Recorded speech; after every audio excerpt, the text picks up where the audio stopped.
जय श्री हरि। हेलो दोस्तों, आपका स्वागत है हमारे चैनल भक्ति कथा संग्रह में। आज हम आपके सामने प्रस्तुत करने जा रहे हैं छठे अध्याय का पाठ। ओम श्री परमात्मने नमः। छठा अध्याय। उसके उपरांत श्री कृष्ण महाराज बोले, हे अर्जुन, जो पुरुष कर्म के फल को न चाहता हुआ करने योग्य कर्म करता है वह सन्यासी और योगी है, और केवल अग्नि को त्यागने वाला सन्यासी योगी नहीं है, तथा केवल क्रियाओं को त्यागने वाला भी सन्यासी योगी नहीं है। इसलिए हे अर्जुन, जिसको सन्यास ऐसा कहते हैं उसी को तू योग जान, क्योंकि संकल्पों को ना त्यागने वाला कोई भी पुरुष योगी नहीं होता। समत्व बुद्धि रूप योग में आरूढ़ होने की इच्छा वाले मननशील पुरुष के लिए योग की प्राप्ति में निष्काम भाव से कर्म करना ही हेतु कहा है, और योगारूढ़ हो जाने पर उस योगारूढ़ पुरुष के लिए सर्व संकल्पों का अभाव ही कल्याण में हेतु कहा है। जिस काल में ना तो इंद्रियों के भोगों में आसक्त होता है तथा ना कर्मों में ही आसक्त होता है, उस काल में सर्व संकल्पों का त्यागी पुरुष योगारूढ़ कहा जाता है। यह योगारूढ़ता कल्याण में हेतु कही है। इसलिए मनुष्य को चाहिए कि अपने द्वारा अपना संसार समुद्र से उद्धार करे और अपने आत्मा को अधोगति में न पहुंचावे, क्योंकि यह जीवात्मा आप ही तो अपना मित्र है और आप ही अपना शत्रु है, अर्थात और कोई दूसरा शत्रु या मित्र नहीं है। उस जीवात्मा को तो वह आप ही मित्र है। जिस जीवात्मा द्वारा मन और इंद्रियों सहित शरीर जीता हुआ है और जिसके द्वारा मन और इंद्रियों सहित शरीर नहीं जीता गया है, उसका वह आप ही शत्रु के सदृश शत्रुता में वर्तता है। हे अर्जुन, सर्दी, गर्मी, सुख, दुख आदि कर्मों में तथा मान और अपमान में जिसके अंतःकरण की वृत्तियां अच्छी प्रकार शांत हैं, अर्थात विकार रहित हैं, ऐसे स्वाधीन आत्मा वाले पुरुष के ज्ञान में सच्चिदानंद घन परमात्मा सम्यक प्रकार से स्थित है, अर्थात उसके ज्ञान में परमात्मा के सिवा अन्य कुछ है ही नहीं। ज्ञान विज्ञान से तृप्त है, अंतःकरण जिसका तथा विकार रहित है स्थिति जिसकी, और अच्छी प्रकार जीती हुई इंद्रियां जिसकी तथा समान है मिट्टी, पत्थर और सुवर्ण जिसके, वह योगी युक्त अर्थात भगवान भगवत की प्राप्ति वाला है। ऐसे कहा जाता है, जो पुरुष सुहृद, मित्र, वैरी, उदासीन, मध्यस्थ, द्वेषी और बंधुगणों में तथा धर्मात्माओं में और पापियों में भी समान भाव वाला है, वह अति श्रेष्ठ है। इसलिए उचित है कि जिसका मन और इंद्रियों सहित शरीर जीता हुआ है, ऐसा वासना रहित और संग्रह रहित योगी अकेला ही एकांत स्थान में स्थित हुआ निरंतर आत्मा को परमेश्वर के ध्यान में लगावे। शुद्ध भूमि में कुशा, मृगछाला और वस्त्र हैं, ऊपरोपरि जिसके ऐसे अपने आसन को न अति ऊंचा और न अति नीचा स्थिर स्थापन करके और उस आसन पर बैठकर तथा मन को एकाग्र करके चित्त और इंद्रियों की क्रियाओं को वश में किया हुआ अंतःकरण की शुद्धि के लिए योग का अभ्यास करे। उसकी विधि इस प्रकार है कि काया, सिर और ग्रीवा को समान और अचल धारण किए हुए दृढ़ होकर अपनी नासिका के अग्रभाग को देखकर अन्य दिशाओं को न देखता हुआ और ब्रह्मचर्य के व्रत में स्थित रहता हुआ भय रहित तथा अच्छी प्रकार शांत अंतःकरण वाला और सावधान होकर मन को वश में करके मेरे में लगे हुए चित्त वाला और मेरे परायण हुआ स्थित होवे। इस प्रकार आत्मा को निरंतर परमेश्वर के स्वरूप में लगाता हुआ स्वाधीन मन वाला योगी मेरे में स्थिति रूप परमानंद पराकाष्ठा वाली शांति को प्राप्त होता है। परंतु हे अर्जुन, यह योग ना तो बहुत खाने वाले का सिद्ध होता है और न बिल्कुल न खाने वाले का, तथा न अति शयन करने के स्वभाव वाले का और न अत्यंत जागने वाले का ही सिद्ध होता है। यह दुखों का नाश करने वाला योग तो यथा योग्य आहार और विहार करने वाले का तथा कर्मों में यथा योग्य चेष्टा करने वाले का और यथा योग्य शयन करने तथा जागने वाले का ही सिद्ध होता है। इस प्रकार योग के अभ्यास से अत्यंत वश में किया हुआ चित्त जिस काल में परमात्मा में ही भली प्रकार स्थित हो जाता है, उस काल में संपूर्ण कामनाओं से स्पृहा रहित हुआ पुरुष योग युक्त ऐसा कहा जाता है। जिस प्रकार वायु रहित स्थान में स्थित दीपक चलायमान नहीं होता है, वैसी ही उपमा परमात्मा के ध्यान में लगे हुए योगी के जीते हुए चित्त की कही गई है। हे अर्जुन, जिस अवस्था में योग के अभ्यास से निरुद्ध हुआ चित्त उपराम हो जाता है और जिस अवस्था में परमेश्वर के ध्यान से शुद्ध हुई सूक्ष्म बुद्धि द्वारा परमात्मा को साक्षात करता हुआ सच्चिदानंद घन परमात्मा में ही संतुष्ट होता है तथा इंद्रियों से अतीत केवल शुद्ध हुई सूक्ष्म बुद्धि द्वारा ग्रहण करने योग्य जो अनंत आनंद है, उसको जिस अवस्था में अनुभव करता है और जिस अवस्था में स्थित हुआ यह योगी भगवत स्वरूप से नहीं चलायमान होता है और परमेश्वर की प्राप्ति रूप जिस लाभ को प्राप्त होकर उसके अधिक दूसरा कुछ भी लाभ नहीं मानता है,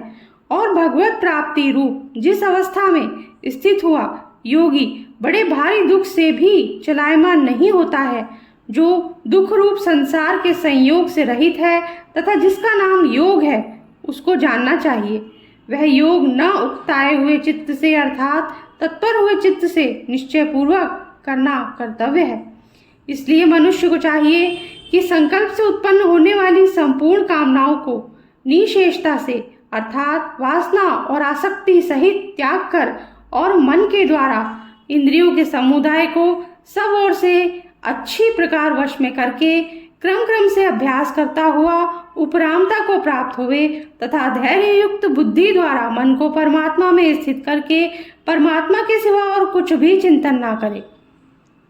परंतु जिसका मन वश में नहीं हुआ हो, उसको चाहिए कि यह स्थिर न रहने वाला और चंचल मन जिस जिस कारण से सांसारिक पदार्थों में विचरता है, उससे रोक कर बारंबार परमात्मा में ही निरोध करे। क्योंकि जिसका मन अच्छी प्रकार शांत है और जो पाप से रहित है और जिसका रजोगुण शांत हो गया है, ऐसे इस सच्चिदानंद घन ब्रह्म के साथ एक ही भाव हुए योगी को अति उत्तम आनंद प्राप्त होता है। वह पाप रहित योगी इस प्रकार निरंतर आत्मा को परमात्मा में लगाता हुआ सुखपूर्वक परब्रह्म परमात्मा की प्राप्ति रूप आनंद को अनुभव करता है। हे अर्जुन, सर्वव्यापी अनंत चेतन में एक ही भाव से स्थिति रूप योग से युक्त हुए आत्मा वाला तथा सब में समभाव से देखने वाला योगी आत्मा को संपूर्ण भूतों में बर्फ में जल के सदृश व्यापक देखता है और संपूर्ण भूतों को आत्मा में देखता है। अर्थात जैसे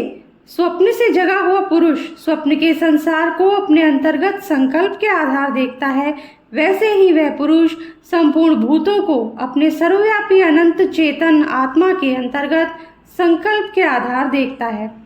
जो पुरुष संपूर्ण भूतों में सबके आत्म रूप मुझ वासुदेव को ही व्यापक देखता है और संपूर्ण भूतों को मुझ वासुदेव के अंतर्गत देखता है, उसके लिए मैं अदृश्य नहीं होता हूँ और वह मेरे लिए अदृश्य नहीं होता है, क्योंकि वह मेरे में एक ही भाव से स्थित है। इस प्रकार जो पुरुष एक ही भाव में स्थित हुआ संपूर्ण भूतों में आत्म रूप से स्थित मुझ सच्चिदानंद घन वासुदेव को भजता है, वह योगी सब प्रकार से बरतता हुआ भी मेरे में ही बरतता है, क्योंकि उसके अनुभव में मेरे सिवा अन्य कुछ है ही नहीं। हे अर्जुन, जो योगी अपनी सादृश्यता से संपूर्ण भूतों में सम देखता है और सुख अथवा दुख को भी सब में सम देखता है, वह योगी परम श्रेष्ठ माना गया है। इस प्रकार भगवान के वाक्यों को सुनकर अर्जुन बोले, हे मधुसूदन, जो यह ध्यान योग्य अपने समद्भाव से कहा है, इसकी मैं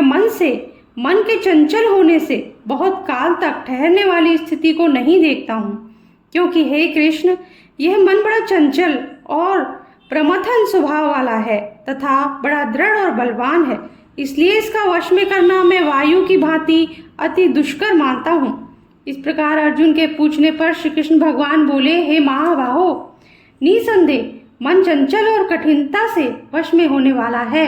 परंतु हे कुंती पुत्र अर्जुन, अभ्यास अर्थात स्थिति के लिए बारंबार यत्न करने से और वैराग्य से वश में होता है। इसीलिए इसको अवश्य वश में करना चाहिए, क्योंकि मन को वश में न करने वाले पुरुष द्वारा योग दुष्प्राप्य है, अर्थात प्राप्त होना कठिन है, और स्वाधीन मन वाले प्रयत्नशील पुरुष द्वारा साधन करने से प्राप्त होना सहज है। यह मेरा मत है। इस पर अर्जुन बोले, हे कृष्ण, योग से चलायमान हो गया है मन जिसका, ऐसा शिथिल यत्न वाला श्रद्धा युक्त पुरुष योग की सिद्धि को अर्थात भगवत साक्षात्कार को न प्राप्त होकर किस गति को प्राप्त होता है? हे महाबाहो,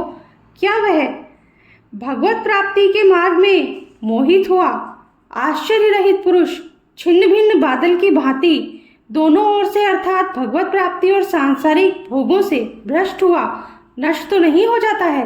हे कृष्ण, मेरे इस संशय को संपूर्णता से छेदन करने के लिए आप ही योग्य हैं, क्योंकि आपके सिवा दूसरा इस संशय का छेदन करने वाला मिलना संभव नहीं है। इस प्रकार अर्जुन के पूछने पर श्री कृष्ण भगवान बोले, हे पार्थ, उस पुरुष का ना तो इस लोक में और ना परलोक में ही नाश होता है, क्योंकि हे प्यारे, कोई भी शुभ कर्म करने वाला अर्थात भगवत अर्थ कर्म करने वाला दुर्गति को नहीं प्राप्त होता, किंतु वह योग भ्रष्ट पुरुष पुण्यवानों के लोकों को अर्थात स्वर्गादिक उत्तम लोकों को प्राप्त होकर उनमें बहुत वर्षों तक वास करके शुद्ध आचरण वाले श्रीमान पुरुषों के घर में जन्म लेता है, अथवा वैराग्यवान पुरुष उन लोगों में न जाकर ज्ञानवान योगियों के ही कुल में जन्म लेता है। परंतु इस प्रकार का जो यह जन्म है सो संसार में निसंदेह अति दुर्लभ है। वह पुरुष वहाँ उस पहले शरीर में साधन किए हुए बुद्धि के संयोग को अर्थात समत्व बुद्धि योग के संस्कारों को अनायास ही प्राप्त हो जाता है, और हे कुरुनंदन, उसके प्रभाव से फिर अच्छी प्रकार भगवत प्राप्ति के निमित्त यत्न करता है। वह विषयों के वश में हुआ भी उस पहले के अभ्यास से ही निसंदेह भगवत की ओर आकर्षित किया जाता है, तथा समत्व बुद्धि रूप योग का जिज्ञासु भी वेद में कहे हुए सकाम कर्मों के फल को उल्लंघन कर जाता है। जबकि इस प्रकार मंद प्रयत्न करने वाला योगी भी परम गति को प्राप्त हो जाता है, तब क्या कहना है कि अनेक जन्मों के अंतःकरण की शुद्धि रूप सिद्धि को प्राप्त हुआ और अति प्रयत्न से अभ्यास करने वाला योगी संपूर्ण पापों से अच्छी प्रकार शुद्ध होकर उस साधन के प्रभाव से परम गति को प्राप्त होता है, अर्थात परमात्मा को प्राप्त होता है, क्योंकि योगी तपस्वियों से श्रेष्ठ है और शास्त्र के ज्ञान वालों से भी श्रेष्ठ माना गया है, तथा सकाम कर्म करने वाले भी योगी श्रेष्ठ हैं। इससे हे अर्जुन, तू योगी हो। हे प्यारे, संपूर्ण योगियों में भी जो श्रद्धावान योगी मेरे में लगे हुए अंतरात्मा से मेरे को निरंतर भजता है, वह योगी मुझे परम श्रेष्ठ मान्य है। इसी के साथ छठा अध्याय समाप्त होता है। अगर आपको पसंद आया हो तो लाइक कर दीजिए, और अगर आपने मेरे चैनल को सब्सक्राइब नहीं किया है तो सब्सक्राइब कर दीजिए, बेल आइकन प्रेस कर दीजिए, ताकि हमारे आगे आने वाले वीडियोस की नोटिफिकेशन आपको मिल सके। Thank you. जय श्री कृष्णा।